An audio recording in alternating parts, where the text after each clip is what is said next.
우리 오전에도 말씀드렸지만은 새벽에도 말씀드렸고요. 오늘 아주 우리 모신 강사님은 우리 대한민국의 미래입니다.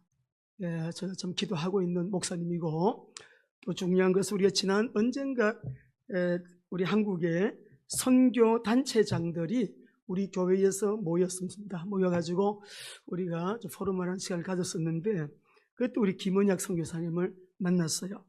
우리 선교사님은 FGMI 미래세대 선교회 대표로 지금 일하고 계시고, 어제도 미주 사역 가셨다가 어제 오후에 도착하셨어요. 얼마나 피곤하시겠어요? 차가 아마 좀 오는 길이 조금 원만하지 아니한 것 같은데 아주 시간 딱 맞춰서 그래도 오셨어요. 너무 감사드리고, 미래세대를 깨워서 주님 다시 오실 길을 예비하라 해외 파송 선교 단체로 굉장히 중요한 일을 하고 계십니다. KWMA의 정회원으로 지금 가입이 되어 있으시고요. 또 사모님이 목사님이에요. 아주 은사 기름 부으심이 강력한 사모님이 목사님이시고, 또 우리 미래 세대를 위한 우리나라의 몇 분 안 되는 대표적인 사역자 중에 한 분이십니다. 정말 기도가 되는데 올 연초에 좀 제가 전화를 목사님 전화 좀 드리려고 했습니다 하면서 우리가 또 연초에도 좀 만나기도 하고 그렇게 했습니다. 오늘 우리 기도 제목이요, 세 가지 바람, 새로운 세대를 어떻게 준비할 것인가 메시지 주실 텐데, 여러분 아주 특별한 축복이 될 겁니다. 목사님 안 피곤하세요? 괜찮으세요? 네, 김은약 우리 목사 백석에서 이번에 선교학 박사학위 논문 다 통과되고 박사학위를 받게 되시는데요. 우리 한번 나오실 때 뜨거운 여러분, 우리 열렬히 세계 선교회 아주 미전도 종족 선교회요 대표적인 분이시고 선교에 올인하신 분입니다. 뜨거운 박수로 열렬히 뜨겁게 환영하시겠습니다.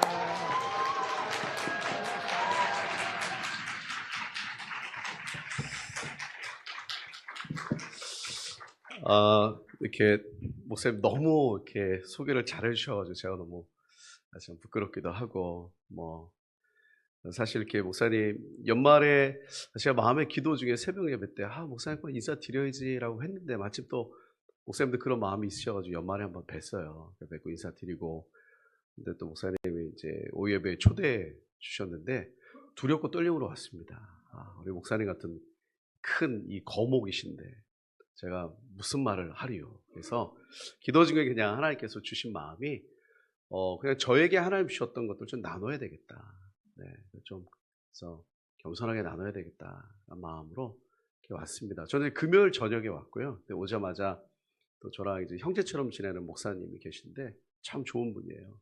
아마 저는 향후 한국교회를 이끌어갈 젊은 목사님이 아니실까. 40대 중반쯤 되시는데 이제 후임 목사님은 잘 되셔서 성결교단에서 올해 10월에 취임을 하십니다. 근데 그 교회 청년부 수련회 말씀하셔가지고 금요일날 오자마자 공항에서 바로 갔습니다.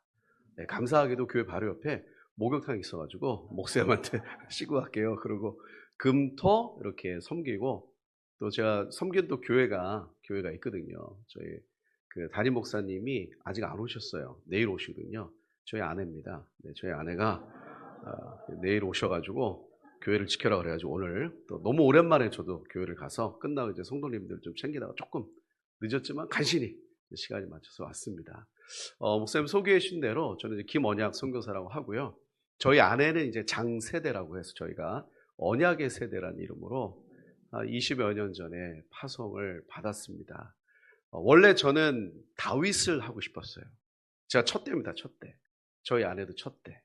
근데 둘 다 첫 때인데 선교하는데 다음 세대를 하니까 정말 어려웠거든요. 저희 신혼 초부터 어렵게 살다가 어쨌든 저는 처음에 예수님 만나고 다윗을 너무 은혜를 받아가지고 나 이다음에 선교사 하면 무조건 다윗을 해야 되겠다. 근데 저희 아내를 만났어요. 근데 저는 서울 완전 토박입니다. 저는 고향은 종로인데요. 아까 우리 그 권사님 금천초등학교 선생님이시더라고요. 금천초등학교가 옛날에 시흥 국민학교였거든요. 제가 거기 졸업생입니다. 시흥 국민학교. 갑자기 이렇게 선생님 오셔서 뜨끔했습니다. 지금 이름 바뀌고. 그래서 제가 여기 그 광명 소화동에서 좀 살다가 이제 그 어렸을 때부터 종로에 살다가 이제 초등학교 때 이사 와가지고 쭉 이제 컸어요. 그래서 저는 완전 서울 토박입니다. 완전 서울 토박인데 저희 아내는 그 위대한 부산 분이세요. 저는 태어나서 부산 사람을 처음 만났습니다. 부산 말 자체를 처음 들었어요. 그게 처음 만났는데 저희 아내가 오빠야 하더라고요. 그 아실지 모르겠지만 저희 같은 서울 사람은요, 오빠야 하면 일단 영이 떠납니다. 눈이 멀었어요. 제가 너무 충격을 받았습니다. 어떻게 이렇게 아름다운 언어가 있을 수 있을까? 주께서 만든 방언 중에 최고의 방언은 경상도 방언이다. 막 오빠야 밥 먹나 그러면 막 거기 이렇게 해가지고 너무 말이 이쁜 거예요. 그래서 제가 1년 연애하면서 야 진짜 이렇게 부드럽고 이렇게 이쁜 말을 쓰는 자매 와. 근데 마침 저희 아내도 첫 때인데 저희 아내는 고등학교 때 기도하다 하나님 마음을 딱 주셨대요. 넌 장막에 거하는 여인이다. 기도해라. 근데 저희가 연애할 때 90년 그 이제 후반에 한참 우리나라 옛날에 기억나실지 모르겠어요. 유행했던 찬양팀이 있습니다. 다윗의 장막이라고. 그래서 저희 아내랑 이제 연애하면서 나는 다윗에 대한 그 좀 비전이 있고 마음이 있습니다. 저희 아내는 저기 장막에 대한 비전을 받았다. 그럼 우리 선교사로 갈 때 다윗의 장막을 하자.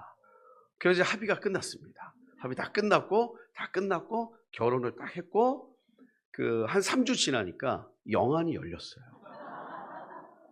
부산 말이 그렇게 사도적이고 전투적인지 몰랐습니다. 저는 지금도 주의 음성을 듣기보다 저희 아내가 어떤 기분인지를 분별하는 게 더 힘듭니다. 분명히 저는 화냈다고 생각하는데 저희 아내는 절대 아니라고 합니다. 그래가지고 뭐 결혼해서 원래 저는 이제 이란에 헌신했어요. 저는 이란에서 제 삶을 이제 드리고 싶었고 저희 아내는 티베트 헌신합니다. 그래서 결혼하고 둘이 뭐 합의가 저는 이제 연애할 때는 이렇게 아름답고 부드러운 말을 쓰는 자매는 결혼은 반드시 나를 따라 일어나 갈 것이다라고 생각을 했습니다. 근데 결혼했더니 뭐 아니시더라고. 결판이 안 납니다. 그래서 어느 날 저녁을 먹는데 저희 아내가 막 밥 먹다 울더라고요. 자기는 티벳에 있는 영혼들을 잊을 수가 없다. 저도 그렇습니다. 난 뭐 잊을 수 있냐. 나도 이란을 잊을 수가 없다. 그래서 저희가 결혼하고 그 해 저희가 3월에 결혼했거든요. 1년 후에 각자 따로 가봤어요. 저희 아내는 이란을 안 가봤고 저도 티벳을 안 가봤거든요. 각자 가서 주의 음성을 듣자. 제가 티벳 혹시 가보셨나요? 티벳이 해발 4,000m 정도 있거든요. 라싸가 3,800. 보통 나라들은 비행기 타고 쭉 내려갑니다. 티벳은 여기가 티벳이에요. 그 내렸더니 밤에 나가면요, 별이 여기 있어요. 그래서 컵으로 이렇게 하면 별이 막 퍼질 것 같고, 시골에 갔더니 아침에 일찍 나갔더니 그 시골 앞에 안개가 쫙 끼는데 거기 송선생님 그러시더라고요. 이거 안개 아닙니다. 뭐예요? 구름이에요. 언제 타보겠습니까? 그때 한번 타봤고. 근데 제가 너무너무 은혜를 받았는데 하나님이 마음을 딱 주시더라고요. 여긴 아니다. 얼마나 감사하고 예배가 나오고 그래서 이 기쁜 소식을 우리 아내에게 전해야 되겠다. 저는 당연히 저희 아내가 음성을 들었다고 생각했어요. 주님 제게 여기가 아니라고 하니까 그럼 이란을 음성 주셨겠지. 근데 저희 아내도 기쁘게 돌아오셨더라고. 거기 아니더라. 그래서 뭐 결판이 안 나더라고. 그래서 뭐 둘이 그럼 작정 새벽기도 가자. 그래서 새벽기도 하면서 저희가 잉귀시란 나라 혹시 아십니까? 그 러시아에 있는 소수민족이에요. 거기 이제 응답을 받고 이제 잉귀시 선교사로 나가려고 준비하는 중에 하나님께서 저에게 그런 마음을 주셨습니다. 너희 가정이 혼자 나가는 것과 너희 가정 같은 그 새로운 세대가 수없이 나가는 거 어느 게 더 낫겠냐. 그래서 그때 하나님 딱 마음을 주셔가지고 그럼 우리가 몇 년 정도만 다음 세대를 깨우는 사역을 하자라고 헌신을 해서 시작을 했는데 그게 이렇게 될 줄 몰랐습니다. 그래서 25년간 저희가 중간에 선교사 파송할 때 뭐 다윗 장막 처음에 이제 김다윗 장막으로 파송 받으려고 했거든요. 근데 파송이 내일인데 갑자기 그 전날 밤에 저희 아내가 기도 중에 저희 밤에 저희가 각자 방에서 기도하고 있었는데 오더니 여보 내가 도저히 안 되겠다 그러시더라고. 뭐가 안 되겠냐? 장막은 아닌 것 같다. 왜? 이름 너무 좋잖아. 막이 아닌 것 같다. 이름이 막이지 않냐? 그래서 아닌 것 같다. 그래서 막 얼마나 좋냐. 자기가 나가면 막 나가는 거다. 그렇잖아요. 누가 막냐 그거. 그 영어로 하면 막장이다. 그냥 가는 거야 주님 안에서. 근데 저희가 아니래. 자기는 다윗이지만 이거 영어로 하면은 다버너클로 되고 다 되지 않냐. 어쨌든 자기는 안 되겠지. 부산 분이시거든요. 그럼 안 된다니까 어떻게 합니까? 둘이 앉아서 막 이렇게. 근데 그때 기도 중에 하나님 갑자기 언약의 세대란 마음을 주셨어요.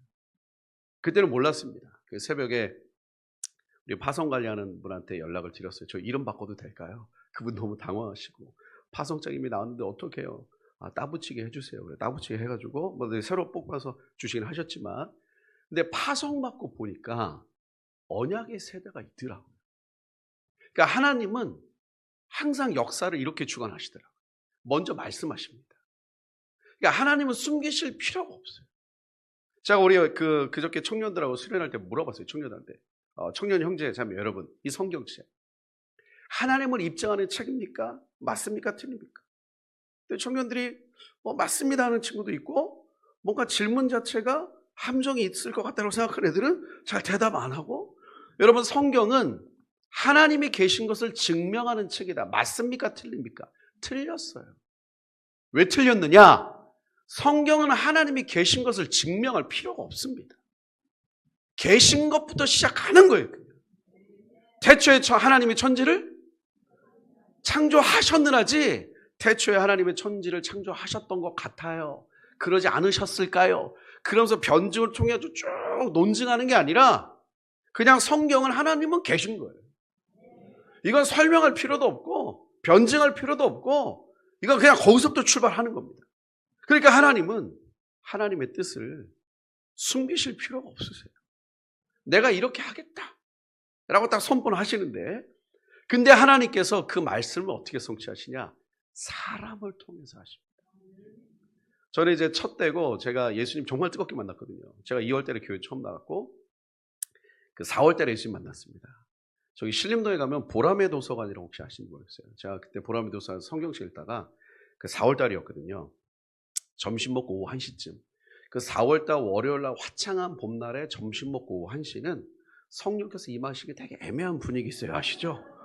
그래가지고 도서관에서 이렇게 공부하러 올라가지고 커피 한 잔 들고 왔다가 남자동 400몇 번 맨 구석에, 거기서 제가 누가복음을 읽다가 누가복음에 예수님께 십자가에 못 박힌 장면, 그게 진짜더라고요. 그게 그냥 확 믿어지는 거예요. 그러니까 그 전에 그 교회에서 우리 목사님이나 뭐 그 전도사가 말했던 그 복음, 하나님은 뭐 살아계시고 널 위해 죽었다, 이게 저는 이성적으로 접근하니까 이해 자체가 안 되는 거예요. 왜냐하면 복음은 이성적으로 이해가 안 되잖아요. 전능하신 하나님이 왜 죽냐 이거. 그냥 죄 없다고 하면 될 거예요. 그게 한순간에 정리되면서 막 얼마나 누름이 터지던지. 아마 제가 도서관이 아니었으면 떼굴떼굴 굴렀을 것 같아요. 아마 예수님 만나보신 분들 아시죠? 막 나옵니다. 그럼 이렇게 시작하죠. 닦아요. 그 다음 이렇게 나갑니다. 여기서부터 나오기 시작하고 닦을 데도 없어. 다 닦았어. 그래가지고 한참을 울고 이제 화장실 가서 세수하고 밖에 나갔더니 다 그런 경험이 있으시잖아요. 아까 도서관 들어올 때 봤던 그 나무인데 그 나무인데 그 나무가 아닌데 그 나무인데 그 나무가 아니에요. 무슨 말씀인지 아시죠? 이거를 이해하신 분은 주님 만난 거죠. 세상이 바뀐 건 하나도 없는데 다 바뀌었어. 완전 딴 세상이야. 근데 다 바뀌었어. 제가 막 감당을 할 수가 없었어요. 그러자 지금도 잊을 수 없는 게, 그때는 막 세계관 정리가 아직 안 됐으니까요. 그 도서관에서 밤에 이제 집에 가려고 버스를 딱 탔는데, 그때 버스를 딱 타자마자 120, 옛날에 여기 128분, 125 이런 버스 있었거든요. 그거 딱 타고 집에 가는데 마침 그때 라디오에서 그 옛날에 그 노사연의 만남이라는 노래 아세요? 우리 만남은 우연히. 그런데도 그렇게 눈물이 나더라고. 하나님과 나는 우연이 아니야. 뭐든지 보면 다 하나은행이 아니야. 하나님이야.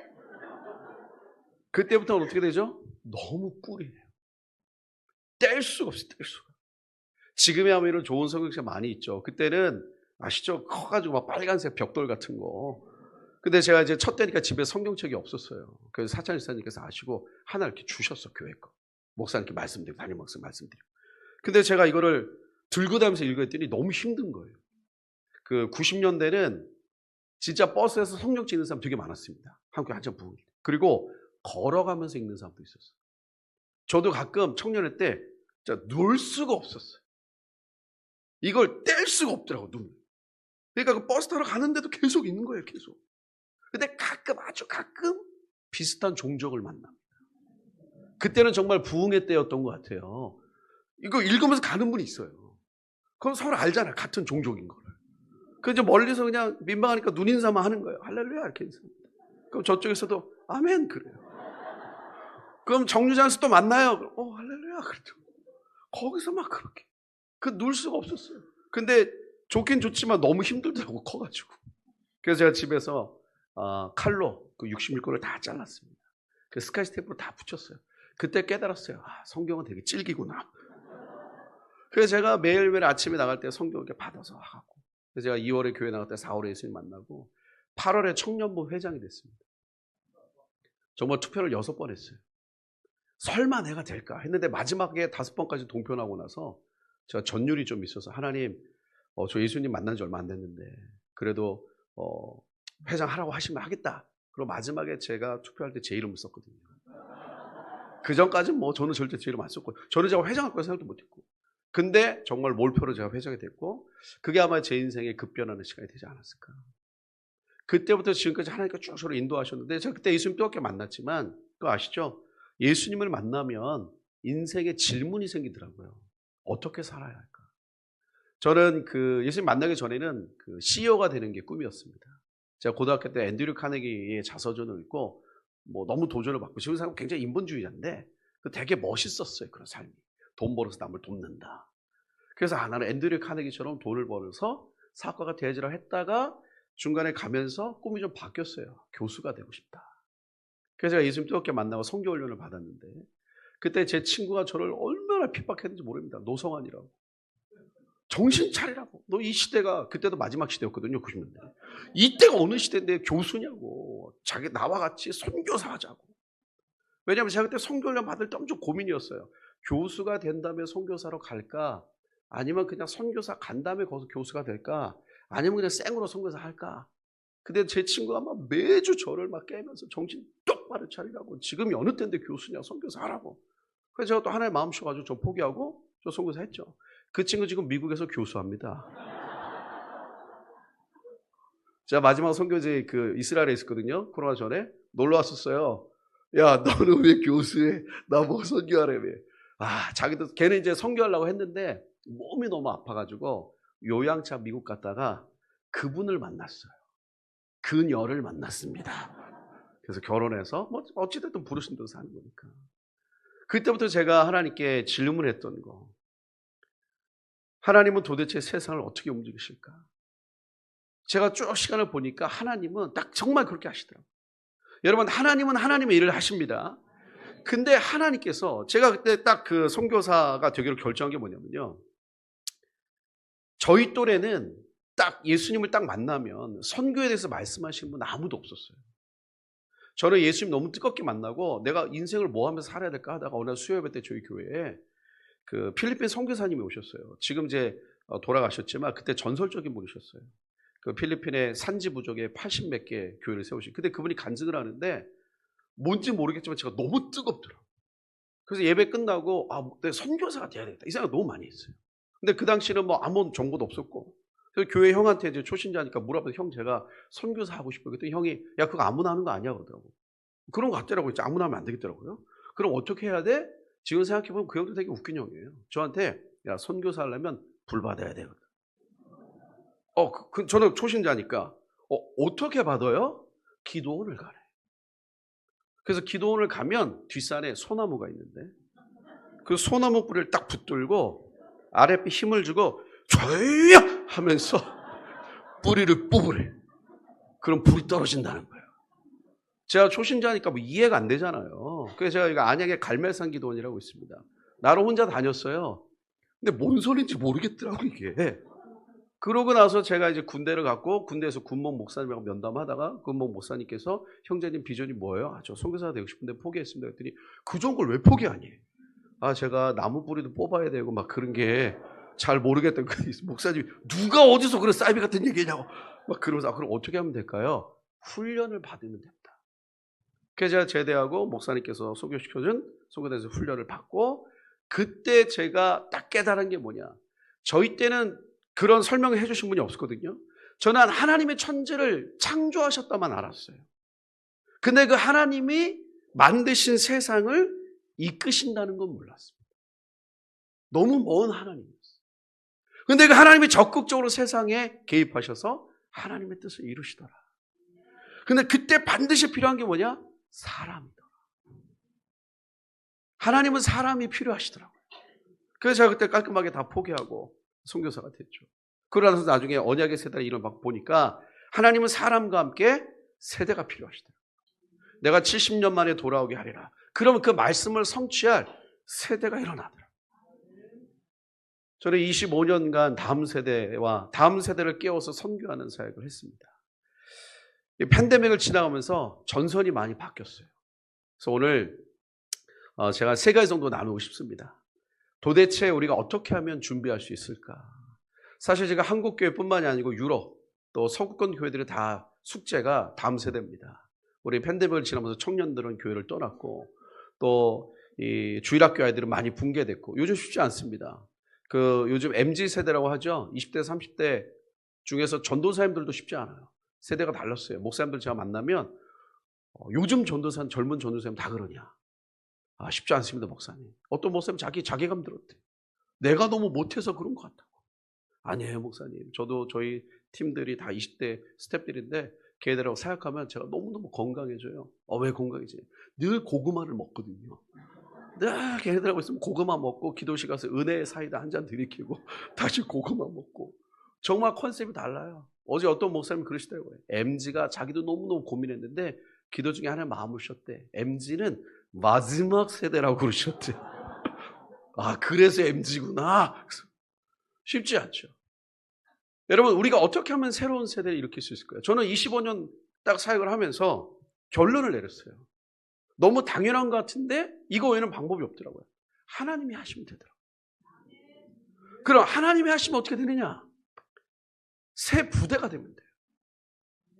새 포도주는 새 부대에 담아야 합니다. 이건 뭐 그냥 오해 없이 드시면 좋겠는데 제가 올해 1월 1일 날 저희 모든 팀들이 이제 다 사역을 나갔는데 저도 나가야 되는데 저희 교회 담임 목사님께서 너는 교회를 지켜라. 그리고 본인이 나가셨어요. 그래가지고 제가 1월 1일부터 며칠간 이제 한국에 좀 있어야 됐습니다. 3일. 그래서 1월 1일 날 시간 3일이 좀 이렇게 붕 뜨니까 기도해야 되겠다. 그래서 오살리에 갔습니다.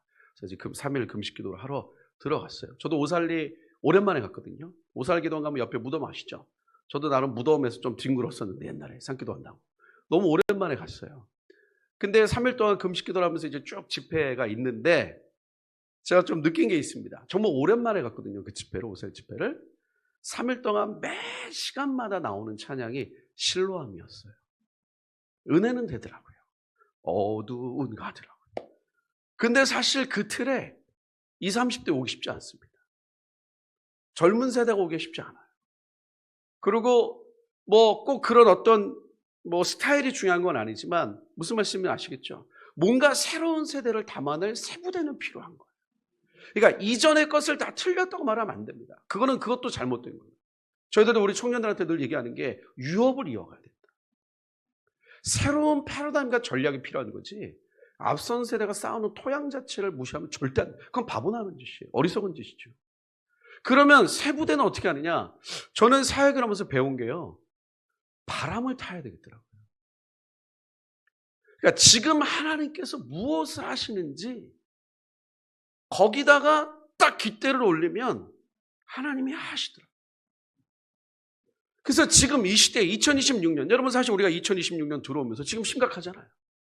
저도 이제 3주 만에 한국 갔더니 뭐 난리더라고요. 그 뭐 종교법도 막 지금 뭐 난리고 사실 그거 중국하고 똑같이 가는 거 아닙니까 지금? 예? 뭐 큰 돌 걸러내고 작은 돌 걸러낸다 하는데 똑같이 가는 거예요. 이게 사실은 중국이 주도하는 그 경제적 모델이 있습니다. 국가 모델. 뭐 신자본주의라고도 하고 신자유주의라고도 하지만 어쨌든 경제는 개방하는 것처럼 보이고 정치는 사회주의로 가는 거예요. 근데 경제는 자유시장 경제로 개방한 것 같지만 사실은 어느 리밋은 못 넘깁니다. 넘기면 국가가 다 개입하거든요. 근데 이거를 21세기에 넘어오면서 사람들은 다 그렇게 생각했어요. 장점인이 문으로 개방하니까 이제 중국은 자유주의가 되겠다. 그 정점을 찍었던 게 2008년 베이징 올림픽이고. 그래서 이제는 서방 국가가 다 낙관론이었어요. 중국이 자유주의 됐다. 이제 아시아도 하나가 되겠다라고 하는데 그 이전에 중국에서 전혀 어떤 면에서는 신경 쓰지 않았던 그렇게 두각을 나타내지 않았던 인물이 주석이 됩니다. 이 시진핑이죠. 중국의 주석은 아시지만 돌아가면서 합니다. 태자당과 상하이방과 청년 공산당이 돌아가면서 하는 거예요. 그때 태자당 그 차례니까 시진핑이 주석이 됐는데 발톱을 딱 폈죠. 2010년 발톱을 딱 피고 그 중국이 등소평부터 만들어놨던 모든 제도를 시진핑이 다 바꿉니다. 사실 주석 2번 못해요. 등소평이 미리 막아놨습니다. 마오쩌둥이 딱 끝나고 등소평이 딱 주석이 되고 나니까 등소평이 딱 보고 봤더니 중국이 어떻게 됐어요? 5천만 명이 굶어 죽었거든요. 그래서 등소평이 안 되겠다 이거예요. 그래서 등소평이 몇 개 정책을 바꿉니다. 대표적인 게 아시지만 선불원. 누구든지 먼저 선 부자가 되라. 그전에는 부자가 되지 못하겠단 말이에요. 개인의 사유화도 인정하면서. 그러면서 등소평이 만들었던 제도가 뭐냐? 주석을 2번 못하게 만들었어요. 이 법을 만들었단 말이에요. 근데 이걸 시진핑이 깨고 3번째를 했고 이제 내년이 4번째 하느냐. 만약에 내년에 시진핑이 4번째가 되면 그럼 푸틴처럼 쭉 갑니다. 그래서 올해가 굉장히 중요해요. 이게 어떻게 보면 세계대전 이후에 자유민주주의와 공산사회주의, 여러분 세계대전 끝나고 이 아시아에서 소위 말하는 우리 대한민국과 대만 빼고는 다 사회주의 됐잖아요. 대만은 그나마 일본의 전초기지였기 때문에 일본이 철수하고 남아났던 기간 산업인 공장을 기반으로 대만은 발전했지만 우리나라는 전쟁으로 끝났습니다. 여러분 6.25 전쟁이 전쟁사를 보면 가장 처참했던 게 뭐냐? 가장 짧은 시간에 가장 많이 왔다 갔다 한 거예요. 옛날에 그 노래 아시죠? 우리 집에 왜 왔니 왜 왔니 그거 있잖아요. 한 7, 8번 내려왔다가 올라갔다가 내려왔다가 올라갔다가 쑥대밭이 됐습니다. 그러니까 전쟁 딱 끝나고 대한민국은 소말리아나 똑같은 나라가 됐어요. GDP가. 근데 지금 60년 30년 만에 그럼 대한민국의 발전을 경제 관점에서 논문을 쓰잖아요. 노벨 경제학상 탑니다. 왜냐면 설명이 안 돼요. 근데 우리는 다 압니다. 하나님이 하셨어요. 근데 이걸 논문에 쓰면 통과는 안 됩니다. 이게. 교수님이 아멘은 하셔도 통과는 못 시켜요. 이게. 왜냐하면 이게 이성적으로 설명이 안 되는 거거든요. 그러니까 기적이라고 하는 거 아니에요. 정치화가 빨랐다, 뭐가 빨랐다, 필리핀은. 그러니까 하나님께서 이 민족을 은혜를 주셨어요. 이게 세계대전 이후에 소위 말하는 자유민주주의 진영과 사회주의 진영의 이 긴장 관계가 지금 삐걱삐걱 되는 거 아닙니까? 중국이 소위 말하는 자기네가 주도하는 신자유주의 또는 신자본주의 모델을 가지고 21세기 치고 올라왔단 말이에요. 만약에 시진핑이 4번째가 되면 불안불안한 거죠. 근데 이제 우리 입장에서는 그래도 미국이 좀 힘을 쓰지 않겠냐라고 했는데 이번에 트럼프가 하는 걸 했어요. 베네수엘라를 들어가서 마두로를 잡았습니다. 그래서 베네수엘라를 다 생각했던 건 뭐예요? 거기 소위 말하는 그 사회주의 정권을 무너뜨리고 새롭게 하지 않겠냐라고 했는데 오히려 트럼프가 세운 사람 누구예요? 그 부통령. 사회주의 노선은 그대로 놔뒀어요. 왜냐? 베네수엘라는 실제로 들어가 보면 국방장관하고 내무부 장관이 모두 권력을 다 갖고 있거든요. 그래서 이 노벨 평화상 탄 야당 지도자 이런 사람들 세워뒀다가는 국가가 되게 혼란스러울 것 같은 거예요. 그러니까 뭐냐면 미국 입장에서는 어떤 이념보다는 자기 국가의 신뢰에 따른 걸 선택했어요. 이러다 보니까 우리나라도 지금 어떻게 보면 중국의 그 모델을 따라가고 있는데 이거 우리 미국이 좀 개입해야 되지 않겠냐라고 할 때 베네수엘라 케이스가 나온 거예요. 신뢰에 따라서 우리도 그렇게 할 수 있는 거 아닌가? 저도 이번에 오랜만에 미국을 가가지고 그 시애틀하고 실리콘밸리 LA 쪽 서부를 우리 학생들하고 무슨 리더십 프로그램이 있어요. 쭉 돌면서 이제 오랜만에 가니까 후배들도 많이 이제 연락 끊겼던 후배 목사들도 찾아오고 해서 쭉 얘기를 하다 보니까 확실히 미국의 30대, 40대 젊은 목사들은 열에 한 9은 트럼프 대통령을 싫어하는 것 같아요. 그리고 사상 자체가 다 레프트입니다. 미국도 그래요. 특별히 서부니까 더 하겠죠. 그러니까 이게 좀 굉장히 우리가 2026년이 아주 중요합니다. 제가 오늘 교회에서도 성도님들하고 얘기한 게 잘 살자. 2026년 잘 살아야 된다. 여러분 다니엘서 마지막에 보면요. 마지막 때 일어나는 특징 중에 하나가 자는 자 가운데 깨어난 자도 있고 잘 나가다가 수치를 당하는 자도 있어요. 지금껏 잘해도 2026년에 하면 이거 큰일 납니다. 근데 약간 헤매도 올해 잘하면 돼. 왜냐? 결국은 이 중국이 올해 2026년에 시진핑 정권을 견고히 할 수 있는 거를 선택하게 될 텐데 그게 대만과 전쟁인지 뭔지 거기다 이 와중에 뭡니까? 이란은 또 흔들리고 있잖아요. 여러분 이거 중동 전세 이런 모든 것이 진짜 따로 돌아갑니까? 같이 갑니까? 같이 가는 거예요. 그럼 이 속에서 하나님은 무엇을 하실까? 이게 중요합니다. 세상에 아무리 난리를 쳐, 세상에 아무리 강해도 그래봤자 세상 결국은 말씀대로 됩니다. 하나님은 세상을 두려워하시지도 않고 긴장하실 이유도 없고 세상이 아무리 난리친다고 하나님의 계획이 틀어질 이유도 없고 그냥 하나님은 하나님의 일을 하시는 거예요. 예수님께서 제자들에게 물어보셨어요. 야, 사람들이 날 누구라 하느냐? 더러는 세례 요한, 더러는 뭐 이렇게 합니다. 너희는 날 누구라 하느냐?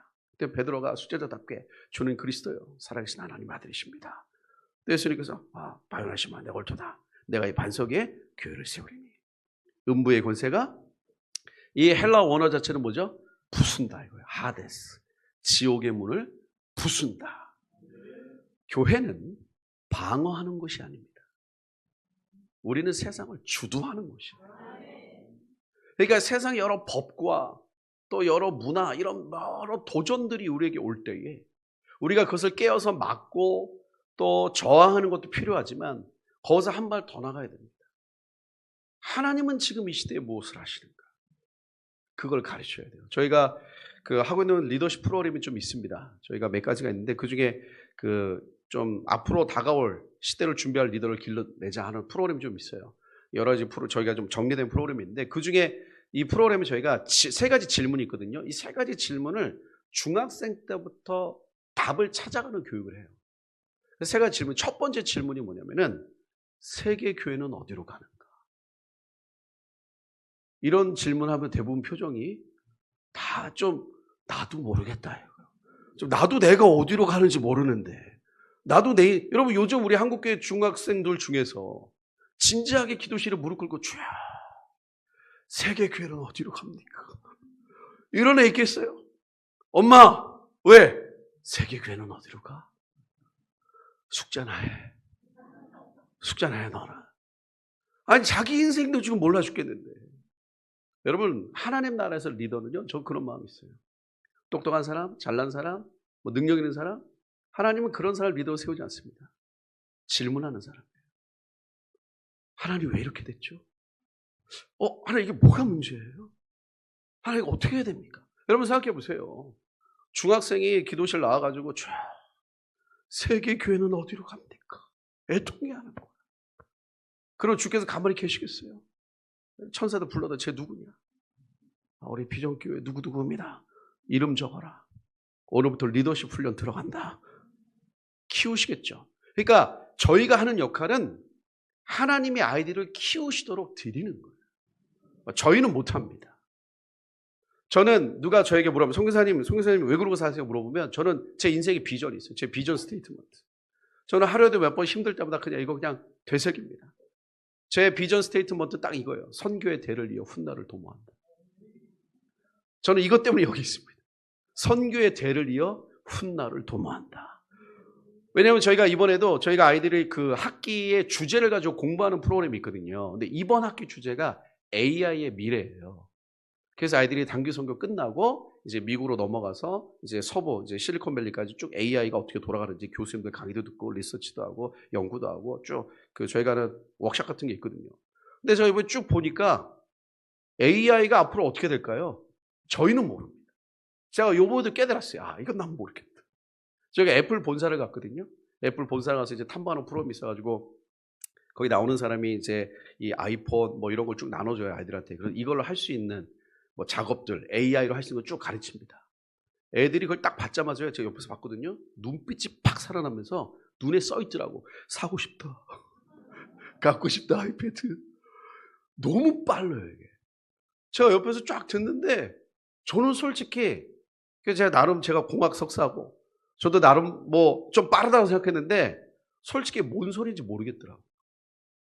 근데 애들한테 물어봤어요. 너 뭔 소리인지 알겠니? 아니요. 둘 다 이해는 못해. 근데 걔네는 그냥 바로바로 하더라고요. 바로바로 이걸 하더라고요. 야, 너 모른다며. 네. 근데 어떻게 했어? 그냥 하는 건데요. 거의 이런 거죠. 엄마가 막 김치하고 있는데 딸이 와가지고 엄마 이거 고춧가루 얼마큼 넣어야 돼? 이만큼만 넣어야 돼. 얼마큼? 이만큼. 그게 얼마큼인데 이만큼만 넣어. 엄마 라면물 얼마큼 넣어야 돼? 적당히 넣어야 돼. 그 적당인가 뭔지 모르지만 딱 알아. 제가 요번 느껴 이거 우리 세대가 못한다. 저도 나름 한참 뛸 나이예요. 한참 뛸 나이지만 저는 포기했어요. 나는 플레이어가 아니다. 얘네를 세워야 된다. 훗날을 준비하자. 그래서 지금 하나님이 하시는 이 시대에 앞으로 5년 뒤, 10년 뒤에 하나님이 5년 뒤, 10년 뒤에 하실 일을 위해서 지금 이 세대를 준비하는 거거든요. 그러니까 우리 어른들이 중요하다고 생각하는 걸 가르치면 안 됩니다. 하나님이 뭘 하실까를 해야 돼요. 근데 그게 어려운 것 같지만 또 어려운 게 아닌 것 같아요. 그러니까 하나님 우리에게 명확하게 말씀을 잘 안 하실 때가 많죠. 그렇죠? 차라리 그냥 천사를 보내가지고 그럼 두루마리 싹 펴가지고 말씀해 주시면 되는데 그런 거 없어요. 그리고 하나님은 뭔가 명쾌한 답을 잘 안 주세요. 주님 제가 이대로 가다가는 낭떠러지에 떨어질 것 같아요. 제가 떨어지면 받아주실 거죠? 그럼 주님이 담대하고 뛰어라 이러면 되는데 사랑한다. 받아주신다는 거죠? 너는 내 아들이라. 뛰라는 거죠? 나는 여호와라. 그러니까 정확하게 받아주신다는 거죠? 나는 스스로 있느냐. 뭔가 모호하게 하세요. 그래가지고 뛰었어. 안 받아주십니다. 그 곤두박질해서 막 코피 터지고 그럼 막 시험 들고 하나님 어떻게 그러시냐고. 왜 안 받아주셔도 제가 뛰라고 하시지 않았냐고. 뛰라고 한 적 없으세요. 사랑한다 그랬지. 그게 그 말 아닌가요? 저는 옛날에 있죠. 하나님이 답을 안 주시더라고요. 하나님 왼쪽이에요 오른쪽이에요 내 아들아. 그래서 왼쪽이 오른쪽이에요. 사랑한다. 그래서 왼쪽이 오른쪽이에요. 담대하라. 그러니까 정확하게 어디예요? 시간이 지나니까 하나님은 환경을 의지하게 한 게 아니시더라고요. 왼쪽이 중요한 게 아니었어요. 하나님이 중요한 겁니다. 하나님의 뜻이 중요한 거예요. 왼쪽이면 어떻고 오른쪽이면 어떻고 내가 실수해서 왼쪽으로 하면 어떻지? 어떡하지? 정말 주님을 경외하는 마음으로 했는데 연약하고 뭔가 부족해서 내가 실수를 해서 왼쪽으로 생겼다. 주께서 그냥 두시겠냐고요. 결국 믿음이 이기는 겁니다. 그래서 우리가 이 말씀을 가지고 세상을 보면 지금 하나님이 크게 이끌어 가신 흐름이 있더라고요. 그래서 저희가 PPT가 좀 있는데 PPT 잠깐 보면서 좀 가도록 하겠습니다. 이거 저희 가족입니다. 그래서 저는 하나님의 은혜로 네 여자 함께 살고 있습니다. 첫째가 딸이고 둘째가 딸이고 감사하게도 막내가 딸이에요. 그래서 첫째는 지금 대학교 3학년, 둘째는 올해 대학교 이제 2학년 되고 막내는 이제 올해 고3 됩니다. 그래서 큰애가 하음이. 저 여기 가발 쓴 사진을 보면 가운데 있는 게 저희 큰애입니다. 하음이에요. 하나님의 마음이란 뜻으로 저희가 하나님의 마음 줄여서 하마. 그러면 이제 평생 내적 치유가 필요하니까 하음이라고 지었고 둘째는 그 옆에 안경 쓰지 않는 애 주황색. 예음입니다. 예수님의 마음. 첫째가 하음이, 둘째가 예음이, 막내는 성음이라고 다 예상을 하십니다. 네, 보통 우리 청년들 만나면 딱 알잖아요. 이름이 하 들어가든지 주 들어가든지 영 들어가면 다 거의 대부분 부터 신앙이에요.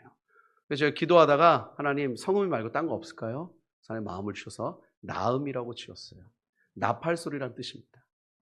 저랑 저희 아내는 저희 막내가 죽기 전에 주님 오셨으면 좋겠어요. 하나님 제발 우리 막내가 죽기 전에 좀 오세요. 나음이라고 이름을 지어서 네 여자와 함께 살고 있습니다. 저희가 공동체는 이제 미래세대 선교회라고 목사님 잠깐 설명해 주셨던 저희 공동체가 젊어요. 시작한 지 4년 정도밖에 안 됐습니다. 짧아요. 코로나 팬데믹 때 얼떨결에 시작했습니다. 처음에 KWM에 보면 시작하다가 지금 독립이 됐지만 팬데믹 때 교회가 문을 닫잖아요. 근데 저희는 선교단체가 시작이 됐어요. 그냥 하려고 한 게 아니고 하다가 됐어요. 진짜 하다가. 저랑 저희 아내랑 이제 저희 제자였는데 교회를 한동안 안 다녔던 그 지체가 있어가지고 불러서 상담 좀 하려고 했는데 저희가 어느 공간에 빌려서 저희가 기도회를 하려고 모였거든요. 4명이. 근데 그 자리에 누가 막 들어오더라고요. 그래서 이게 좀 우리가 장소를 좀 주목을 빌렸나? 그래서 제가 나가려고 했더니 어떤 분이 저를 알아보시고 성교사님 어디 가세요? 예, 저희가 기도회가 있어가지고 그럼 집회는 언제 시작하세요? 뭔 집회요? 그러니까 저희가 무슨 집회한다고 누가 공지를 하셨대. 잘못 공지하신 거죠. 그래가지고 우리 그 제자 데리고 상담하러 갔다가 80명이 왔어요. 그죠? 그래서 얼떨결에 찬양도 하고 얼떨결에 저 메시지하고 근데 그때 하나님 엄청 은혜를 주시더라고요. 그래서 가면서 다음 주에 그분들이 다음 주 또 하시죠. 그래서 또 했어요. 그러면서 코로나 팬데믹 저희가 2번 하고 갑자기 사회가 2.5단계 되면서 아무것도 안 됐고, 그러면서 그때 청년들이 막 그 짧은 2주간에 회복이 되고 하면서 하다가 코로나 팬데믹 지나가면서 단체가 딱 됐습니다. 제가 저는 이스라엘에 있었거든요. 저는 제 인생의 마지막을 이스라엘에서 끝내겠다 해서 2018년도에 이스라엘 갔습니다. 저는 합동축 출신이에요.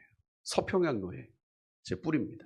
저희 아내는 통합측이고, 소위 말하는 장로교에서 오랜 시간 쭉 뿌리를 내서 왔기 때문에 아시죠? 이스라엘에 대한 편견이 있었습니다. 제가 이스라엘을 2000년도부터 수없이 20년을 다녔지만 저는 늘 가면 팔레스타인만 섬겼어요. 유대인들에 대한 마음이. 그러다가 저희 아내가 먼저 눈이 좀 열렸어요, 이스라엘. 그래서 2014년, 15년부터 저한테 뭐 이스라엘 얘기할 때 제가 무슨 이스라엘이나 팔레스타인 막 그랬다고. 근데 2018년도에 갑자기 제가 미국에서 집회하는데 새벽에 하나님 저한테 너무너무 분명하게, 제가 평소에 그런 음성을 잘 듣기도 힘든데 너무너무 분명하게 딱 한마디 하시더라고요. 예루살렘으로 가라. 그래서 제가 왜요? 그랬습니다. 왜냐면 저는 한 번도 그 생각 안 해봤거든요. 왜요? 근데 하나님 제 마음에 그런 감동을 주시더라고요. 이유가 필요하네요. 죄송합니다. 그러면서 이유가 필요한 게 아니죠. 가라면 가는 거지. 그래서 뭐 갈 바를 알지 못하고 2018년 저희가 했던 모든 생각 정리하고 저희 애들 다 데리고 이스라엘로 들어갔어요. 그래서 거기서 열심히 잘 생각했고 1년 만에 저희가 교회도 개척했고 잘하고 너무너무 기쁘게 이스라엘 눈이 열리면서 하나님, 제가 20년간은 이방인의 다음 세대를 섬겼다면 이제 유대인의 다음 세대를 깨우겠습니다.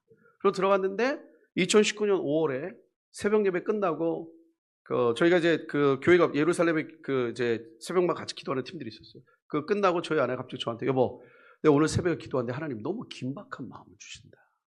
뭐야? 이스라엘 다 전쟁 나는 거야? 그때 저희 아내가 한국으로 돌아가래. 그래서 제가 바로 얘기했어요. 어둠아 떠나가라 그랬습니다. 우리가 왜 한국을 가냐고 지금. 저는요 뭐 다 말씀드리기 어렵지만 어쨌든 여러 좀 사정이 있었어가지고 한국 진짜 가기 싫었거든요. 너무너무 가기 싫어. 제가 저 억울한 누명도 많았고 막 그때. 근데 하나님이 저희 아내를 통해서 말씀하셨는데 제가 한 3개월을 씨름했습니다. 그 다음 3개월 지나면서 하나님 분명히 말씀 주셨고 이스라엘 오게 됐어요. 한국에 넘어올 때, 그때 한국에 넘어올 때 하나님 3가지 마음을 주셨어요. 첫 번째, 한국의 마지막 기회가 있다. 그 마지막 그 부흥의 기회가 다음 세대와 청년들에게 있다. 그리고 3번째, 그런 마음 딱 주시더라고요. 통일을 준비해라. 그거를 약간 귀가 솔깃했어요. 그럼 주님 통일 됩니까? 그 다음엔 잠잠하셨어요. 떡밥만 던지시고 설명은 안 하셨어요. 그래서 저희가 기도하다가 2020년 2월에 한국에 들어왔습니다. 한두 달 만에 모든 걸 정리가 들어왔고, 저희가 딱 한국에 도착하고 일주일 있다가 이스라엘 공항이 폐쇄됐고, 일주일 만에 저희 아내가 암을 찾았어요. 정말 기적적으로. 처음 만난 분이 갑자기 저희 아내를 병원에 데려갔고 거기서 암을 찾았고, 전 너무 감사했는데 그분 그대로 만나지도 못했어요. 진짜 천사처럼 나타나가지고 저희 아내를 병원에 데려가더니 거기서 암 찾고 살아주셨어. 그러니까 만약에 저희가 한국에 안 왔으면 저희 아내는 천국 갔을 거예요. 왜냐면 저는 몰랐는데 그 유방암이었는데 종류가 되게 많더라고요.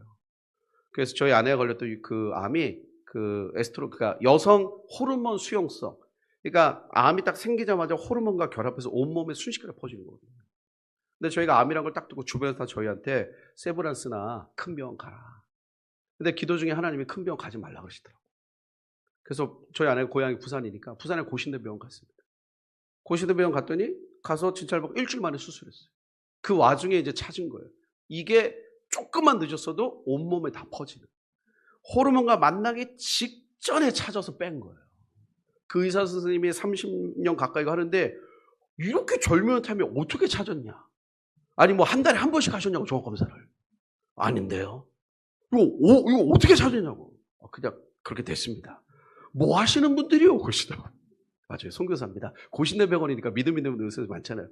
그러시구나. 어디 있다 오셨어요? 물어보시더라고요. 저 예루살렘에서 왔습니다. 센 데 있다 오셨구나. 그래서 어쩐지 바로 찾으시더라고요. 그러니까 저희 입장에서는 하나님이 확증을 주신 거예요. 한국에 온 거를. 근데 제가 한국에 올 때 딱 기도하면서 왔지만 제가 딱 하나님께 말씀드린 게 있어요. 하나님, 제가 죽으라면 죽을 수 있고 뭐든지 다 할 수 있습니다. 근데 딱 하나. 처음부터 다시 하라면 저 못합니다. 주님 저 그것만은 못하겠어요. 근데 하나님이 이걸 하게 하시더라고요. 저 처음에요. 진짜 한 1년 반은 제가 1년 반 동안 중학생 한 명 픽업 다녔어요. 제가 20대 때 하던 걸 다시 한 겁니다. 근데 하나님의 테스트였는지 그때 많은 곳에서 콜링이 있었어요. 좀 와서 좀 맡아라. 이거 해라. 근데 제가 개인적으로 그게 너무 편한 거예요. 근데 하나님 응답을 안 주시고. 근데 어느 날 사실 진짜 너무너무 힘들었어요. 제가 다 말씀드리기 어렵죠. 한국 와가지고 막 집 없어서 저희 막 가족이 한 1년 몇 개월 동안 찢어 살고. 저 막 차에서 자고. 차에서 자다가 그 새벽에 환경미화원분이 막 비켜달라서 비키고. 근데 제가 너무 추워가지고 제가 처음 가본 동네 공원 주차장에서 잤거든요. 파주에. 그래서 딱 일어나서 그 철도 건너편에 막 빌라들이 있더라고요. 하나님 오라고 해서 왔는데 저런 집이라도 좀 주시면 안 되냐고. 뭐 안 주셔도 되는데 그래도 좀 주시면 안 되겠냐고. 지금 그 빌라에서 삽니다. 진짜. 저희가 그 교회 게스트하우스 떠돌아다니다 끝나가지고 도저히 갈 데가 없어가지고 집을 찾다가 부동산 실장님이 이게 파주 가실래요? 그러더라고요. 파주 너무 먼 거 아닌가? 갔는데 처음 간 집이 들어갔더니 그 주차장이 보이더라고요. 근데 그 새벽에 저희 아내가 하나님 저희한테 그랬대요. 모퉁이의 3층 집에 공원 보이는지. 그래서 저희 그럼 좋은 집 아니에요? 딱 그래서 저희가 믿음으로 들어간 다음에 감사함으로 주차장 가서 기도했는데 저희 아내가 저한테 그러더라고요. 차를 반대로 댔어야지. 이게 차를 반대로 대서 딱 일어나면 딱 롯데캐슬이거든요. 그래서 아니 영성이 없어서 왜 차를 그렇게 댔냐고. 여보 롯데캐슬은 간당한데 우리 후배가 거기 살더라고요. 나중에 보니까 한 달에 관리비가 58만 원이래요. 저희 3만 원. 얼마나 깔끔해요. 그래서 빌라 요새 좀 올라서 3만 7천 원. 저기서 올랐다고. 여보 간당한데. 그러니까 저희들은 좀 확증을 받았죠. 그러면서 단체를 시작했는데 여러분 팬데믹 때요. 선교단체가 어떻게 시작이 됩니까? 4년 됐거든요. 제가 배운 게 있어요. 진짜 어렵습니다. 근데 제가 배운 건 뭐냐? 너무너무 어려운데 안 되는 건 아니더라고요. 이게 진짜 그 광야인데 정말 삽질을 계속했더니 습기가 있더라고요. 저희 지금 4년 됐지만 벌써 20, 30대 청년 선교사들 몇 년이 파송했고 또 다음 달에 두 가정 저희가 역사는 짧지만 한국에서 제일 젊은 선교단체예요. 왜냐 파송 선교사들 자체가 다 20대들이에요. 역사는 짧은데 제일 젊어. 그리고 희한하게 하나님이 요즘에 여러분 오프라인으로 선교훈련 잘 안 됩니다. 저희 작년만 해도 200명이 훈련 받았고요. 요번에 단기 선교 110명 나갔습니다. 근데 110명이 단기 선교 나갔는데 그중에 90%가 30세 미만이에요. 저희는 초등학생부터 다 하거든요. 어른들까지 동시에. 그리고 3년, 4년 됐지만 정말 이게 삽질을 다시 하는데요. 한번 해봤던 삽질이니까 삽질은 괜찮은데 토양이 옛날하고 다르더라고요. 그래서 저희는 팬데믹을 경험하면서 패러다임을 바꿀 필요가 없었어요. 왜냐하면 그냥 팬데믹이 시작하니까 그냥 그것 자체를 배웠고 하나님 그거 가르쳐 주신 것 같아요. 그래서 저희는 새로운 전략 이런 게 없이 그냥 거기에 세팅이 됐어요. 그리고 팬데믹을 지나가면서 진짜 이렇게 되는구나 라고 하나님 가르쳐 주신 걸 따라갔다 보니까 명확하게 보이는 길들이 있어요. 여러분 하나님은 이 시대에 저는 세 가지를 행하신다고 봅니다. 첫 번째 여러분 잘 아시는 거예요. 결국은 한 세 사람 역사운동입니다. 여러분 결국 예수님 다시 오십니다. 언제 오시는지 모르지만 성경은 명확해요. 모든 민족의 복음이 증거되면 주님이 오십니다. 근데 그 모든 민족의 복음이 증거되면에 대해서도 여러 가지 해석은 있을 수 있어요. 저희 공동체도 총신 다니는 애, 감신 다니는 애, 서울신대 다니는 애, 신학생들도 있단 말이에요.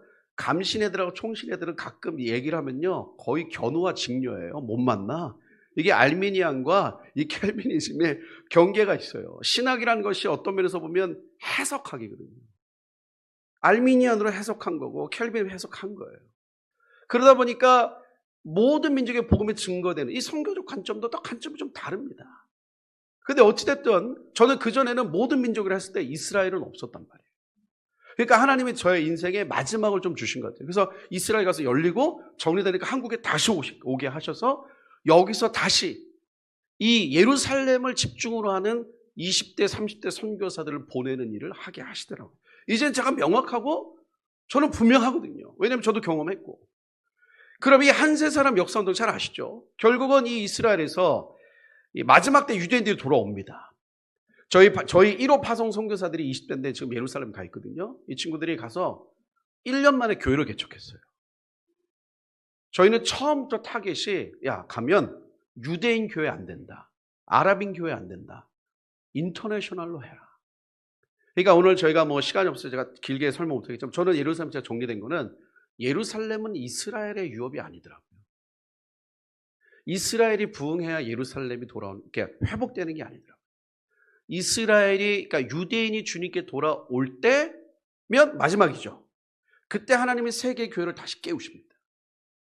이들이 함께 한 세 사람이 돼서 예루살렘을 섬기는 거더라고요. 그래서 예루살렘은 처음부터 인터내셔널로 가야 돼요. 그래야 처음부터 인터내셔널 가라. 근데 저희가 1호 파송 선교사들이 그래도 하나님이 좋은 친구들을 보내셔서 언어의 재능이 굉장히 있는 좀 천재들이에요. 천재들. 약간 재수없는 천재들 있잖아요. 걔가 이제 20대가 그 가야 되는데 비자를 받아야 되니까 한참 그때 막 전쟁 중이었고. 근데 비자가 히브리대밖에 안 되거든요. 그 히브리대 가려고 했더니 토익, 토플 점수 내야 돼. 내가 뭐 영어 논지 너무 오래됐고. 야, 근데 너 어떡하냐? 아, 그럴 줄 알고 선생님 제가 시험 봤어요. 잘 나왔어? 아, 좀 아쉽게 한 2개 정도 틀렸어요. 재수없더라고. 너 언제 공부했어? 그냥 뭐 길거리 가다 좀 봤어요. 이러네. 1년 만에 가가지고 히브리어로 지금 통역을 합니다. 뭐 깊이 있는 거 안 내더라도 이렇게. 그 자매도 너무 좋고. 그래서 이제 갔어요. 1년 만에 교회를 계속했는데 유대인들이 제일 싫어하는 것 중에 하나가 크리스마스예요. 작년에 그 크리스마스 때 유대인 초청잔치를 했거든요. 저희 그 선교사들이. 유대인만 80명이 왔습니다. 그리고 지금 저희가 대학생들 1년씩 가는 프로그램이 있어요. 지금 대학생들 5명이 예루살렘에서 열심히 해서 교회 개척했고 다다음 주에 이 팀이 1년 돼서 돌아옵니다. 그리고 이제 2기 팀이 나가요. 네. 저희 둘째 딸도 나갑니다. 신학생인데 저희 둘째 신학생인데 학교 1년 휴학하고 간다고 해서 가요. 그러니까 들어보면 확실히 달라졌어요. 유대인들의 마음. 그런데 이때 마지막에 여러분 잘 아시죠? 이사야 19장 말씀인데 2가지 일들이 일어납니다. 그날이 언제인지 모르겠지만 애굽에서 아수르 아시죠? 이집트에서 아수르가 뭐 넓게 보면 중동 전체라고도 말하지만 보통 시리아, 이라크까지 보죠. 대로가 있는 거예요. 하이웨이. 이게 영적인 대로냐 실제적인 대로냐 이건 모릅니다. 근데 어쨌든 그럼 애굽에서 아수르로 가는 대로 고속도로가 과거에 있었습니까? 없었습니까? 있었어요. 과거 무역로들 보면 이렇게 상인들이 다 왔다 갔다 했던 길들이 있었습니다. 그러면 이 말씀은 성취된 거 아닌가? 그 뒤에 보면 이 대로가 있을 때 특징이 뭐냐? 애굽 사람이 아수르 사람과 함께 경배합니다. 그러니까 이사야에 나와 있는 이 예언은 아직 성취된 게 아니에요. 둘이 경배할 때 대로가 생겨야 돼요. 자, 그러면 지금 이 시대를 좀 보시면 이 대로, 소위 말하는 이 길들이 열릴 확률이 지금 있습니까? 없습니까? 쉽지 않아요. 중동 상태가 쉽지 않습니다. 그러면 이 중동 사태 대충 아시죠? 가장 핵심은 뭡니까? 이거죠, 이거. 결국 예루살렘 성전 때문에 난리를 친 겁니다. 네? 이스라엘이 돌아와서 성전을 재건하려고 했지만 AD 600년에 이슬람이 성전을 세웠고 제가 그 작은 신학교에서 3년 동안 MDB 학생들을 가르쳤는데 제가 가르쳤던 과목이 뭐 몇 개 있어요. 그중에 교회사를 가르쳤는데 그때 교회사 마지막 할 때 학생들하고 야 우리가 이번 학기는 교회사를 예루살렘 역사를 보면서 좀 보자. 그러니까 몇 년도에 예루살렘 일했는데 그때 교회는 어떤 일이 있었을까? 그래서 제가 쭉 보면서 정리가 됐어요. 이슬람은 예루살렘을 훔쳤더라고요. 왜냐하면 이슬람은 예루살렘과 전혀 관계가 없는 종교입니다. 무함mad이 올라갔다? 거짓말이에요. 그 당시 어떤 그 무함mad이 죽고 정치적인 여러 상황 속에서 그 정치적인 돌파를 위해서 예루살렘을 신격한 거예요. 훔친 거. 물론 이게 1500년 지나가면서 이제 정형화됐죠. 그래서 이 문제가 있는데 이 문제를 아무도 못 건드렸단 말이에요. 종이었단 말이에요. 그런데 우리가 잘 아시는 갑자기 어느 날 혜성처럼 등장한 분이 계십니다. 이분이 갑자기 등장하셨어요. 그들은 2017년에 뭐라고 하셨어요? 이거 이스라엘 거야 그랬어요. 어느 누구도 이거 안 건드렸어. 그런데 이 형이 갑자기 등장하셨어요. 갑자기. 그러니까 이거 이스라엘 거야. 그랬더니 어떻게 됐어요? 난리가 난 겁니다. 2017년, 18년 기억나시죠? 제가 이때 기억나는 게요. 말레이시아가 성명을 발표했어요. 우리 군대 파견 준비 끝났다. 아니 예루살렘이 이스라엘 수도가 된 게 말레이시아랑 무슨 상관입니까? 이슬람 국가니까. 거기다가 트럼프가 한술 더 떴죠. 대사관 옮긴다. 옮겼죠. 이 사진 혹시 보신 적 있는지 모르겠습니다. 이게 그 당시 엄청난 센세이션을 일으켰던 사진이에요. 저도 명확하게 기억하고. 트럼프가 통교부에 가서 기도를 딱 하는 거예요. 기도를 하시는 건지 침을 바르시는 건지 뭐 여기 내 거라고 하실지 모르겠지만 다 나갔어. 그러면서 예루살렘이라는 도시가 수면 위로 올라옵니다. 희한하게. 근데 여기는 정리가 안 돼요. 그죠? 왜? 세 종교가 서로 하나가 될 수가 없습니다. 뭐 아브라함으로 하나를 묶든지 뭐 난리치든지 방법이 없어요. 그러니까 이 애굽에서 아수르로 통하는 대로가 있을 수가 없는 거예요. 지금 상황은. 그렇죠? 예루살렘 문제 때문에. 근데 갑자기 희한하게 전쟁이 납니다. 이스라엘과 하마스 전쟁이 나요. 이거 이제 몇 년 지나갔지만 저는 이제 이 딱 전쟁 날 때부터 저는 마음에 좀 그런 마음이 있었어요. 결국 이 전쟁의 뿌리는 뭐다? 순니와 시아의 헤게모니다. 이 중동의 맹주, 소위 말하는 사우디와 이란. 그래서 이 전쟁은 반드시 이란으로 불이 붙는다. 불이 붙었잖아요. 불이 붙었어요. 그러면 이 이란과 이스라엘인데 이란은 잘 아시죠? 이란은 신학 자체가 이스라엘 없애야 됩니다. 사우디는 겉으로는 이스라엘 뭐라 하지만 솔직히 사우디는 친이스라엘이에요? 반이스라엘이에요? 친이스라엘이에요. 왕족 국가, 순니는 왕족 계보의 이슬람이기 때문에 79년 이란의 호메니가 혁명을 일으켰던 그 자체가 부담되는 겁니다. 그럼 만약에 이란이 제거가 된다면 지금 뭐 어떻게 될지 모르겠죠. 중동의 판세는 바뀝니다. 갑자기 어느 날 평화가 올 수 있어요. 가짜 평화가. 불현듯 옵니다. 근데 희한하게 보세요. 이 전쟁이 날 때 그러니까 돌아가는 세상이에요. 저는 여러분 우리가 믿는 하나님이 참 하나님 맞으시죠? 왜 그분이 참 하나님이세요? 그런 거죠? 네. 엄마, 진짜 우리가 믿는 여호와 하나님이 참 하나님 맞아?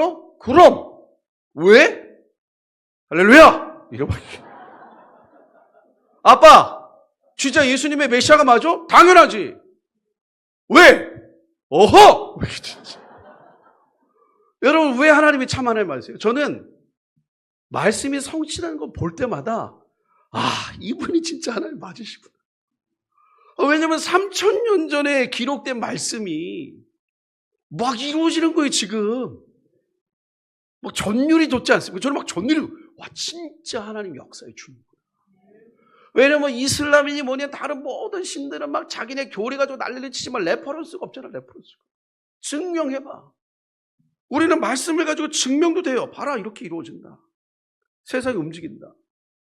이게 전혀 될 수 없는데 희한하게 이렇게 전쟁이 막 됐잖아요. 근데 이때 갑자기 어떤 일이 벌어졌습니까? 이분이 돌아오셨어요. 저 이것도 참 타이밍이 기가 막혀요. 다시 돌아오셨어. 이분이 첫 번째 때 이거 하셨어요. 반드시 이번 텀에 이거 합니다. 아직은 안 하셨지만 반드시 이거 하실 수밖에 없어. 왜냐하면 또 왜 이때 대통령이 되냐고. 모든 주권은 하나님께 있는 겁니다. 그러면서 대통령이 되면서 중동이 갑자기 뭐 여러 가지 일이 넘어가시고 어쨌든 사우디 중심으로 뭐 작년 같은 경우는 미국이 가자지구 직접 하겠다 이런 얘기 했잖아요. 가자지구 우리가 직접 들어가겠다. 미국이 가자지구를 노리는 이유가 뭐겠습니까? 이거 쭉 보시면 전 세계에서 가장 중요한 데가 어디죠? 여기 이렇게 보시면 수에즈 운하예요. 저 이렇게 보이시죠? 수에즈 운하. 수에즈 운하 딱 나면 가자지구. 그래서 미국이 만약에 가자지구를 딱 들어가면은 전략적으로 수에즈 운하 관리됩니다. 그러니까 지금 그 사우디도 알기 때문에 가자지구 수에즈 운하 입구 밑에 옥사곤이라는 우리가 네옴시티 뭐 이런 거 아시지만 저는 옥사곤이 핵심인 것 같아요. 이 해양 도시를 만듭니다. 왜냐면 수에즈 운하 입구거든요. 저 수에즈 운하 지금 사실은 이집트가 관리하지만 마음대로 못합니다. 전 세계 동해안에 움직이는 거예요. 근데 지금 수에즈 운하에 가장 많은 자본이 투자돼서 보수공사합니다. 어느 자본이에요? 중국 자본이에요. 중국이 엄청나게 붙습니다. 그러니까 지금 역학관계가 막 돌아가고 있는데 지금 분위기가 뭐냐면 갑자기 중동 전세가 이슬람과 이스라엘이 하루아침에 화해될 확률이 높아요. 여러분 이란이 어떻게 좀 제거가 될까요? 이게 지금 사우디 입장에서는 이란이 무너지는 게 좋은 거예요? 틀린 거예요? 그러니까 살마니 형도 지금 고민이 많아요. 제거가 되는 건 좋은데 문제는 뭐냐? 이란이 제거된과 동시에 어떤 일이 벌어집니까? 값비싼 석유가 이란에서 쫙 나옵니다. 사우디가 오히려 석유 주도권을 뺏겨요. 여러분 사우디 가시면요 진짜 진짜 아무것도 없어요. 그 사막 한복판에 어떻게 먹고 살아. 근데 갑자기 산업혁명이라는 게 터지면서 뭔가 북적북적 유럽이 됐는데 갑자기 과학자들 뭘 개발하되 연료가 필요하네. 근데 갑자기 사우디 아무것도 없는 줄 알았더니 갑자기 시커먼 물이 나오네. 옛날에 그거 필요도 없던 거. 근데 그거 나오니까 뭐죠? 몇 대가 먹고 살고. 그 빈살만 30대 그 남성인데 제일 좋아하는 게 게임이래요. 컴퓨터 게임. 한 달에 20억씩 쓴대요. 1년에 300억을 써요. VIP 하니까 이게. 옛날 우리가 몇 년 전에 왔잖아요. 뭐 전 세계 2대. 제가 그거 진짜 웃기더라고. 30대가 딱 왔는데 제가 봤어요. 전 세계를 2대씩 갖고 오지? 보니까 이슬람 할랄 같은 게 있으니까 자기 헬스장도 들고 왔어. 헬스장 들고 와가지고 롯데호텔에다 딱 세팅하고 한 번도 안 하고 다시 가져갔어. 그러면 그것만 들고 오는 트레이너 이런 사람들이 있을 거 아니에요. 막 돈이 남아 도는 거지. 그러니까 사우디는 지금 복잡해요. 이란이 제거되는 게 좋은데 막상 지금 보니까 베네수엘라도 미국이 지금 들어가서 뭐하죠? 결국 석유잖아요. 그럼 미국 입장에서는 베네수엘라 석유, 이란 석유. 아, 좋아요. 거기다 이란에서도 지금 뭐 오일 가스라든지 그 쫙 나오는데 지금. 그러니까 사우디 입장에서 이걸 어떻게 해야 되나? 그러니까 이게 중동의 정세가 어떻게 될지 모르겠는데 근데 희한하게 작년에 갑자기 무슨 일이 벌어졌습니까? 재작년부터 시리아가 무너졌어요. 그 난민들이 다 돌아갔습니다. 여러분 2010년 중동의 봄 이후로 세계 교회가 가장 많이 기도했던 대상이 시리아 난민들이에요. 2013년부터는 중동의 모든 선교단체 모든 교회는 다 시리아 난민석이었습니다. 그래서 그냥 저는 개인적으로 시리아 난민들은 한 번쯤은 다 복음 들었을 것이다. 그들이 돌아갔어요. 그래서 시리아가 지금 아직 문은 열리지 않았지만 막상 문 열리고 보면 우리가 깜짝 놀랄걸요. 어마어마한 부흥이 있을 거예요. 이미 있습니다. 왜? 복음 듣고 예수 믿고 믿은 사람들이 지금 돌아갔거든요. 근데 갑자기 중동의 정세가 어떻게 돼요? 뭔가 평화 모드로 막 가. 말씀이 성취되고 있는 거예요. 근데 이때 이 말씀, 그날에 이 말씀이 딱 성취되는 이때에 바로 밑에 보니까 무슨 일이 일어나느냐. 이게 그날이 같은 그날이냐 뭐 여러 가지 있을 수 있지만 흐름상 보면 이렇게 대로가 통하면서 이런 일이 이 예언이 성취되는 이때에 이스라엘이 애굽 및 아수르와 더불어 세 세계 중에 복이 되는 거예요. 자, 이게 무슨 말이냐. 제가 그 2017년도에 그 미국에서 갑자기 하나님 새벽에 예루살렘으로 가라. 그래가지고 2018년도에 들어갔거든요. 진짜 다 정리하고 수시가 다 정리하고 에셋대로 가고 그때 우리 큰애가 중학교 1학년이가 그랬는데 막 저항하고 내가 이 나이에 예루살렘 왜 가야 되냐. 넌 가야 된다. 왜 가야 되냐. 넌 내 딸이야. 그래서 데려가고 그럼 네가 어떻게 하려고 남아있겠냐. 그러고 진짜 갈 바를 알지 못하고 갔단 말이에요. 그때 제가 하나님께 기도했더니 하나님 가르쳐 주세요. 뭡니까? 그때 이 말씀 딱 주셨어요. 그날에 이스라엘이 애굽에 와서 더불어서 복이 되리라. 자, 이거는 저도 20세기부터 보던 말씀인데 이게 뭐냐 이거예요. 여러분 이 복이라는 히브리어 원어 자체가 이게 엄밀히 따지면 은혜라는 의미가 더 큽니다. 그러니까 그레이스예요. 물론 이제 블레싱인데 유대인들이 생각하는 블레싱은 은혜예요. 우리는 그냥 이렇게 복 받는 거잖아요. 근데 은혜입니다. 그러니까 뭐냐면 그날에 이스라엘이 애굽 및 아수르와 더불어 세계 중에 은혜가 되리라. 자, 은혜가 된다는 것은 애굽 및 아수르로부터 좋은 게 나온다는 거예요? 들어간다는 거예요? 한국말이 조금 어려우시죠? 그렇죠? 애굽이 은혜가 된다는 거는 애굽한테 좋은 게 간다는 거예요? 애굽으로부터 좋은 게 나온다는 거예요? 나온다는 거죠. 그날이 언제인지 모르겠는데 그날이 되면 이집트와 아수르가 더불어 세계 중에 복이 된대요. 그러니까 거기 세계 중에서 그 안에서 가장 큰 은혜가 나온다는 거예요. 그럼 성경이 전체적으로 말하는 은혜의 중심은 뭡니까? 예수 그리스도 선교하는 거더라. 마지막 때가 되면 중동이 선교합니다. 근데 더불어 그랬어요. 더불어는 애굽 및 아수르와 더불어. 그리고 약간 순서가 애굽과 아수르가 먼저예요? 이스라엘이 먼저예요? 더불어예요. 애굽과 아수르가 먼저예요. 애굽과 아수르가 먼저 선교하고 그 다음에 유대인이. 저는 유대인이 주님께 돌아오는 게 역사의 마지막인 줄 알았는데 유대인도 선교하더라고요. 왜냐? 선교는 가장 영광스러운 하나님의 부르심이에요. 그 기회를 그리고 여러분 생각해 보세요. 우리가 예를 들어서 뭐 이집트 가가지고 예수가 메시아입니다. 왜요? 할렐루야. 너 누구야? 한국인이에요. 유대인이 이집트 가서 예수가 메시아가 맞다. 너 누구냐? 나 유대인이다. 우리 민족이 2000년째 죽였던 그가 메시아가 맞다. 차원이 다르다. 제가 이 말씀을 하나님 이게 맞다면 증거를 주세요. 증거를 주세요. 증거를 주세요. 제가 엄청 기도했어요. 저희가 이스라엘 가서 사역할 때 저희 가정에 가장 먼저 연결된 사람이 하레디였어요. 하레디라고 아시죠? 우리 뭐 여러분 다 아시니까 이스라엘 가면 검은 모자 쓰고 이 하레디. 저희가 아는 선교사님이 지나가다 이 하레디한테 복음을 전했는데 갑자기 하레디가 믿겠다는 거예요. 깜짝 놀라가지고 일단 전화번호만 받고 이 하레디가 예루살렘 살았거든요. 제가 보안 때문에 사진을 못 갖고 오고 그래서 저희한테 연결시켜 주셨어요. 그래서 저희가 2달 만에 저희 집에 초대했습니다. 하레디들이 이방인 집에 안 와요. 그리고 예루살렘 가보시면 아시겠지만 저 동쪽에 피스가 집이라고 저희가 살던 동네인데 거기가 아랍 마을 사이에 있는 유대인 마을이에요. 그래서 집값이 싸요. 그래서 한국 사람이 거기 많이 삽니다. 그러니까 하레디들이 이 마을에 오려면 아랍 마을을 지나요. 절대 안 옵니다. 근데 얘가 왔어. 그리고 우리가 만들어준 음식을 먹더라고. 미트볼 스파게티를 먹더라고. 그걸 막 먹으면서 제가 물어봤어요.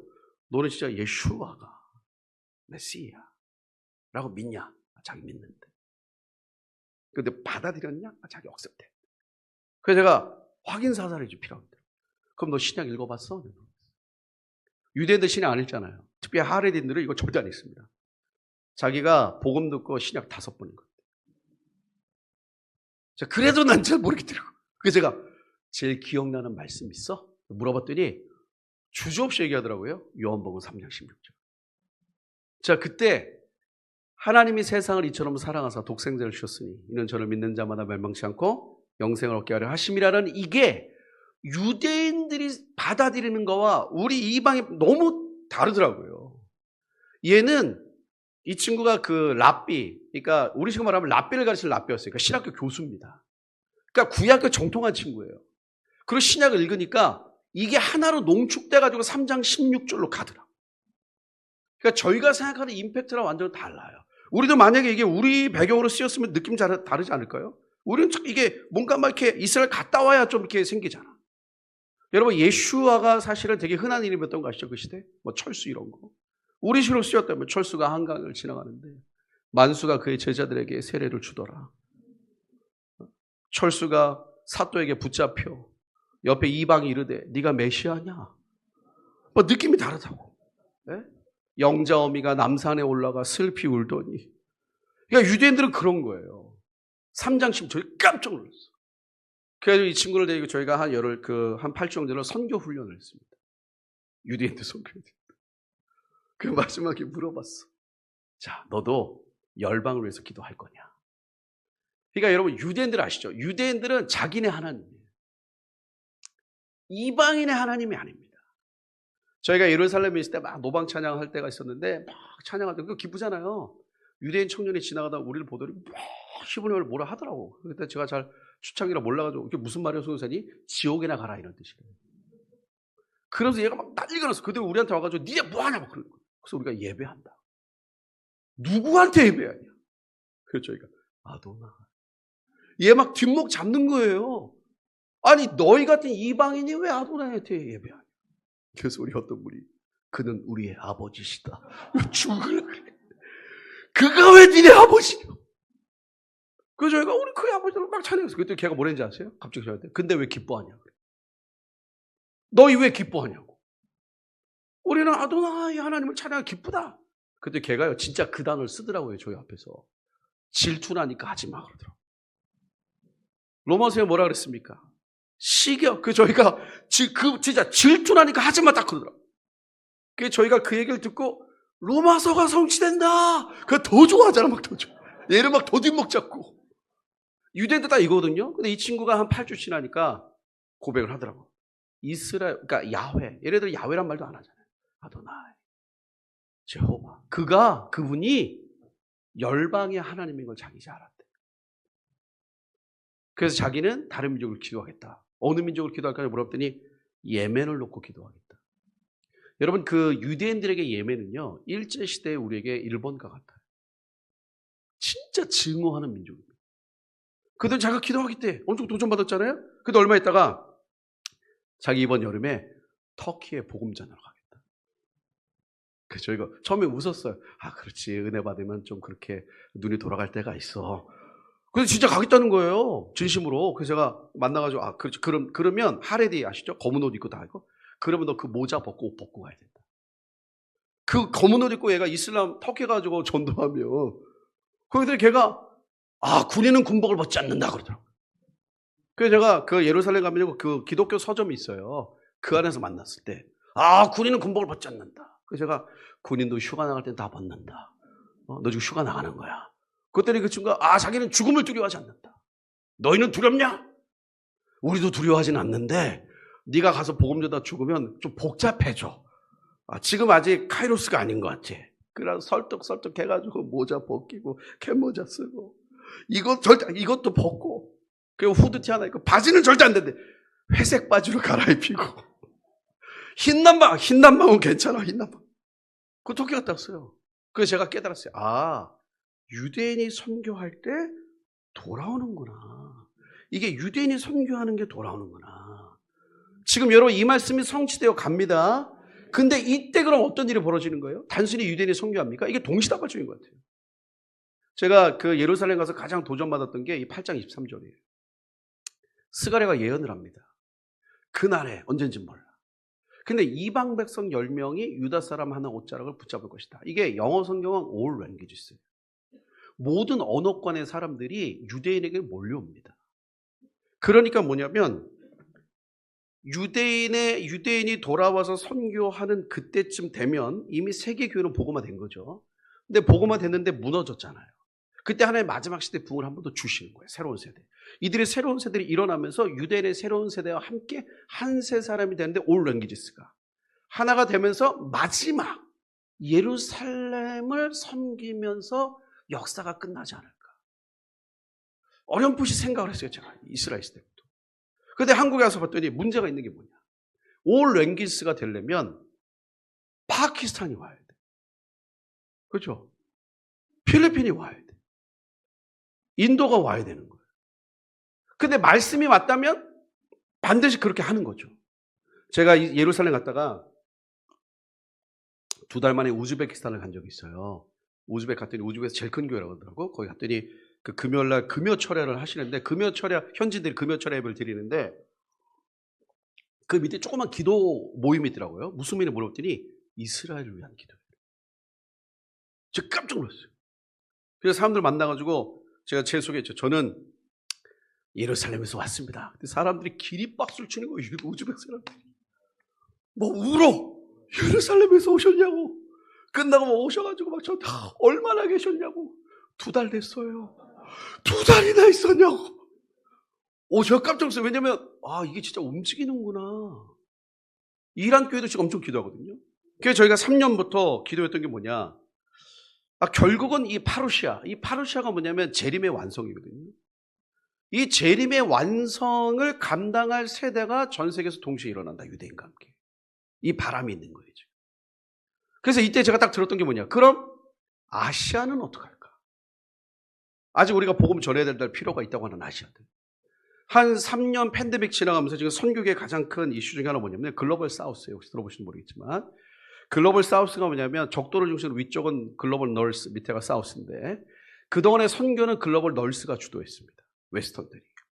근데 팬데믹을 기점으로 뭐냐? 소위 선교사를 받았던 아프리카나 아랍은 지금 약간 아랍도 거의 전 들어온 것 같아요. 이 아시아가 선교사를 보내기 시작했어요. 그러니까 이게 공존하는 거예요. 필리핀 이런 데는 선교사님들이 가지만 동시에 필리핀 사람들이 선교사를 보내. 이게 팬데믹 이전에 조금씩 일어났던 일인데 팬데믹을 지나면서 가속화된 겁니다. 그래서 지금 어디 나가면 다 글로벌 사우스예요. 그래서 저희가 3년 전부터 이 아시아의 사람들을 모아야 되겠다. 그래서 저희가 3년 전에 2024년에 방콕에 갔습니다. 그냥 갔어요. 뭐 현지인들 아는 분들도 별로 없고. 그래서 기도하면서 하나님 이게 맞다면 모아주시죠. 그래서 3년 전부터 쭉 해서 올해 1월 달에 다시 저희가 3번째 모임을 작년이었고 3번째 올해 모임을 했어요. 11개 민족에서 한 350명 정도 모였습니다. 다 청년들이에요. 어른들도 있지만 아이들도. 자, 그럼 이제 우리 한국계 입장에서 무엇을 해야 합니까? 잘해야죠. 그렇죠. 잘해야죠. 우리의 세대가 필요한데 가만히 보시면 이게 지금 이런 이 핵심 중에 우리 한국 이제 판이 바뀌고 있잖아요. 그죠? 그런데 한국교회 입장에서는 가장 큰 도전 중에 하나가 뭐냐면요. 다 넘어가고 일단 인구가 줍니다. 그죠? 뭐 어쩔 수 없어요. 인구가 너무 줄다 보니까 선교사들이 안 나와요.